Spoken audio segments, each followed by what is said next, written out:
I can come to you on any point that occurs to me? You will give me anything, and all the things, that may come to your knowledge as the investigation proceeds? Is it a bargain, Miss Sloane?" "A bargain, Mr. Hastings," she assented. "I appreciate, as well as you do, the need of fair dealing between us. Anything else would be foolish." "Fine. That's great, Miss Sloane." He was still sorry for her. "Now, let me be sure, once and for all. You're concealing nothing from me, no little thing even, on the theory that it would be of no use to me and therefore not worth discussing? You told us all you knew in the library?" She moved toward the door, to the hall again. "Yes, Mr. Hastings, and I'm at your service altogether." He would have sworn that she was not telling the truth. This time, however, he had no thought of declining connection with the case. His compassion for her had grown. Besides, her fear of her father's implication in the affair, was there foundation for it, more foundation than the hasty thought of a daughter still laboring under the effects of a great shock? He thought of Sloane, effeminate, shrill of voice, a trembling wreck, long ago a self-confessed ineffective in the battle of life. He, a murderer? He, capable of forceful action of any kind? It seemed impossible.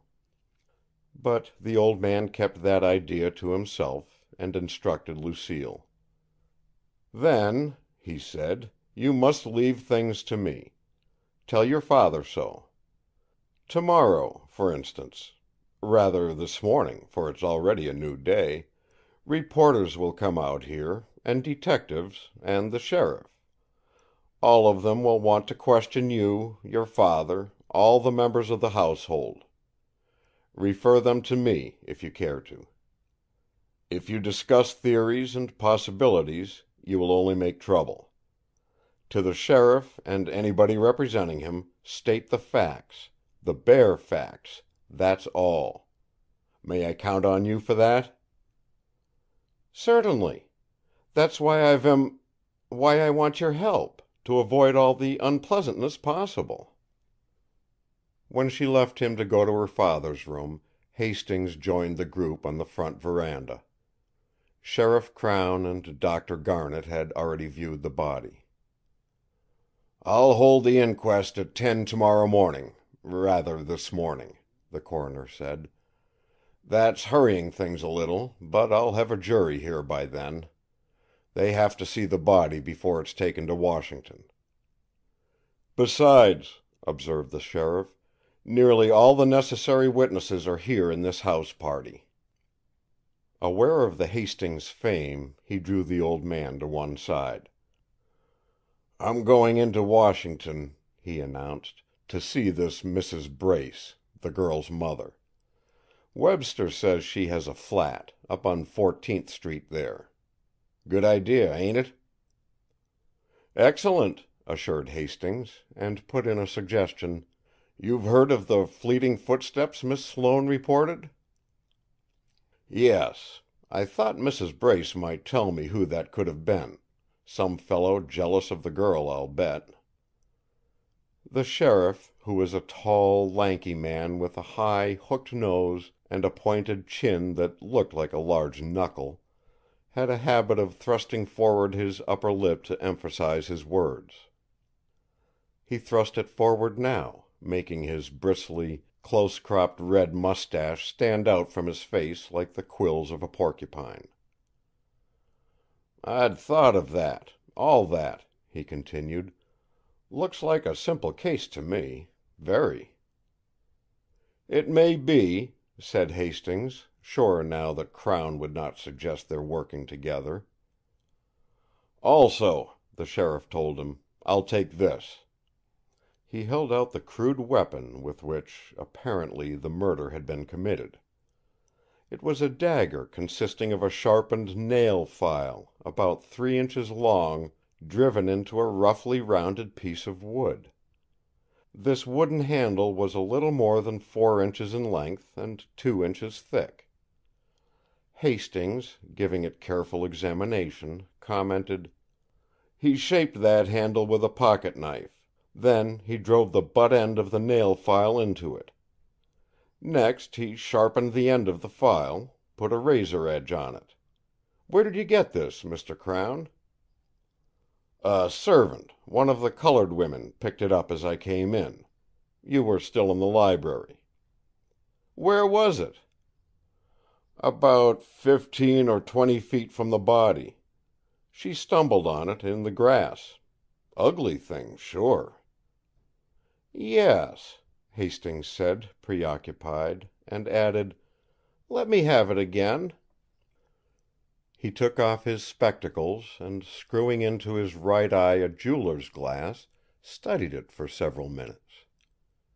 If he made an important discovery, he did not communicate it to Crown.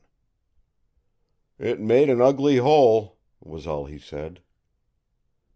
"You see the blood on it?" Crown prompted.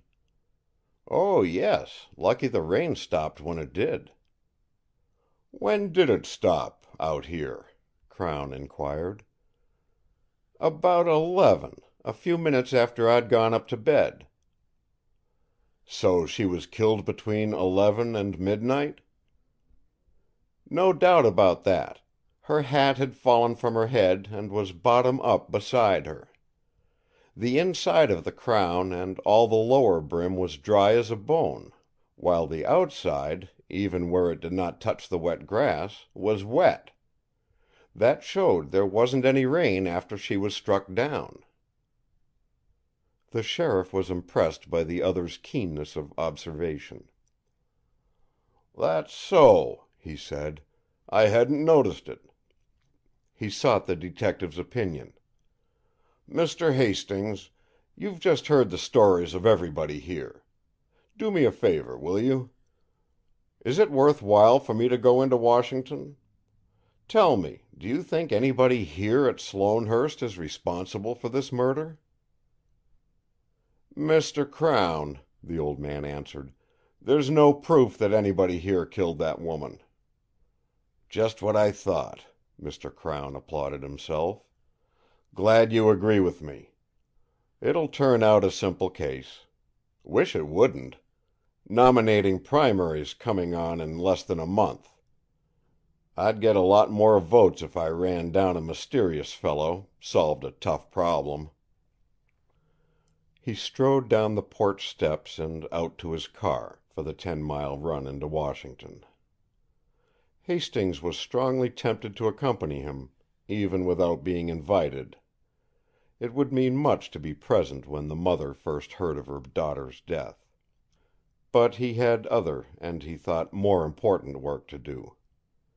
Moving so quietly that his footsteps made no sound, he gained the staircase in the hall and made his way to the second floor. If anybody had seen him and inquired what he intended to do, he would have explained that he was on his way to get his own coat in place of the one which young Webster had, with striking thoughtfulness, thrown over him. As a matter of fact, his real purpose was to search Webster's room. But experience had long since imbued him with contempt for the obvious. Secure from interruption, since his fellow guests were still in the library, he did not content himself with his hawk-like scrutiny of the one room. He explored the back stairway which had been Webster's exit to the lawn, Judge Wilton's room, and his own. In the last stage of the search he encountered his greatest surprise. Looking under his own bed by the light of a pocket torch, he found that one of the 6 slats had been removed from its place and laid crossways upon the other 5. The reason for this was apparent. It had been shortened by between 4 and 5 inches. "Cut off with a pocket knife," the old man mused. "Crude work, like the shaping of the handle of that dagger, downstairs. Same wood, too. And in my room. From my bed. I wonder—" With a low whistle, expressive of incredulity, he put that